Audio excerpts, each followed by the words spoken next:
Hey APUSH, today I'm going to walk you through how to prepare a DBQ poster. So this is a great activity we can do so the DBQ gets less scary, and it's also kind of a good team way to create the DBQ. Plus it's good to just hear what other people think of how they construct their thesis and just talk it out together. So I think this is a really good tool for us to prepare. We're going to do this from time to time, and it'll be a great way for us to get some exposure to these types of questions. So what you want to do is you want to go step by step, okay? So for the first step, you're going to get a list of documents. You may have to cut them out, so that's totally fine. Grab some scissors, cut them out. You also want to grab some markers and some glue sticks, or have my tape handy so you can create your poster. You want a nice big piece of paper to make your poster on. Okay, the first thing always, of course, is to come up with a thesis. Okay, guys, you know about theses, thesi, I can't talk. You know what I'm talking about. You know they need to be not just a fact, but it needs to be some kind of an argument that you're going to prove. Look really carefully at the question and see what it's asking you to do. Okay, is this a change over time? Is this a compare and contrast, a cause and effect? And also look for the years that they give you. You really want to hone in on those years. So you can go a little before and a little after if you really need to, but you absolutely want to focus most of your question on the years in those questions. So get a good thesis. You're going to write that nice and big at the top of your poster. We want to see that from far away.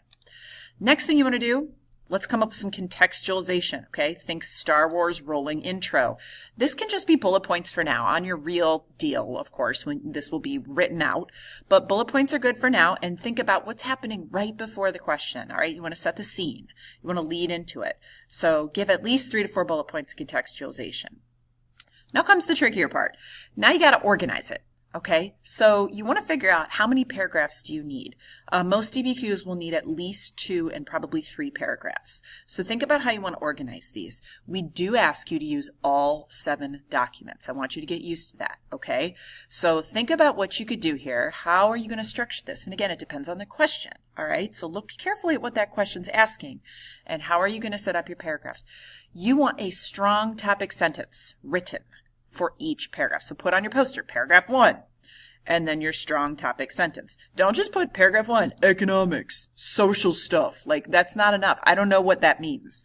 We have to know what you're going to prove.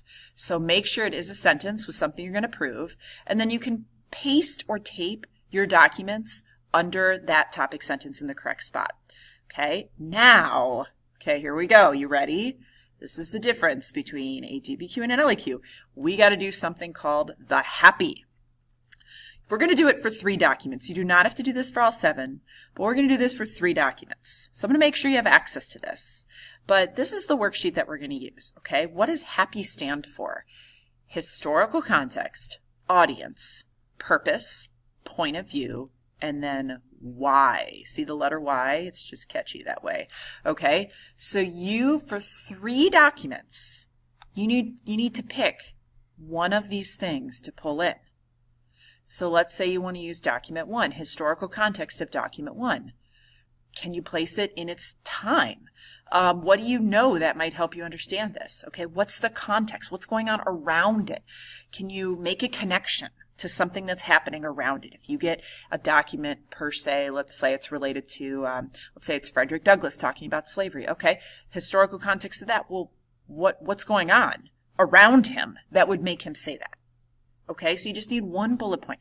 Now, you just have to pick one of these. I'm going to go through all 4, but you just have to pick one of them and do that for 3 documents. You're going to pick one way to analyze it for 3 documents. Audience. For whom is the source created and how might it affect the reliability? So who's reading this? Who's in the crowd listening to this speech? Okay, who is this speech or this document or this article intended for? And you just want to say, the audience is this, or the audience would be, the readers would be this, and give a little, little background or phrase explaining that. Purpose. Why or for what reason was it produced at the time? What was the author's goal at that time? What's the purpose of the document? And you can just say, the purpose of this document is blah, blah, blah, right? Point of view. Can you identify an important aspect of who the author is and how this might have impacted what they wrote? So I'm going to use Frederick Douglass again, okay? If we have a speech from Frederick Douglass about slavery, It's an important thing to note that Frederick Douglass was a former slave. That's a big thing, right? That's in his identity. That's going to affect what he's saying. So you could say the author's point of view comes from someone who lived through slavery.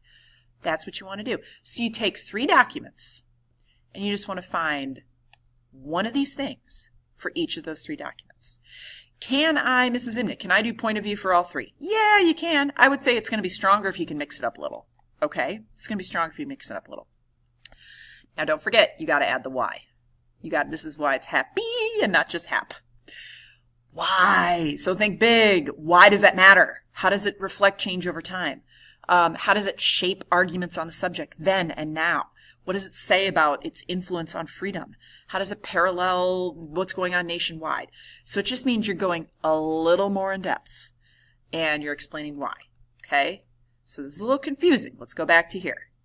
You want to take 3 of the 7. You want to put a bullet point for the hap and the why. That's 2 bullet points for these 3. You get it? You're going to put 1 for the hap. You're going to pick. Where'd it go? Where'd it go? Ah, there it is. Okay. You're going to pick one of these and a why for 3 of those documents. Okay. So it's a good idea to get used to that. This takes a little while. You got to really think about it. Last thing we're going to ask you to do, 2 to 3 bullet points for your conclusion. Okay? Tie it back to your thesis, you guys. This is the last thing that reader's going to see before they start grading. So you really want to make it clear what you have just proved, and you want to tie it right back here to your good, strong argument that you made in the thesis. Okay?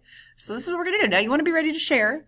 Usually I like us to kind of take a look and kind of see which one was the strongest. You know, we'll kind of crown one of them the strongest DBQ outlines. So it's good practice. It gets you talking. It gets you thinking.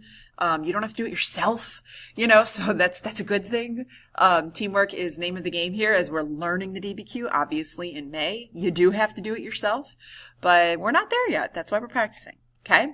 So I'll make sure you have access to this on Classroom or even a hard copy, but use each other, use what you know, use this document here, and let's do it. Let's make a DBQ poster.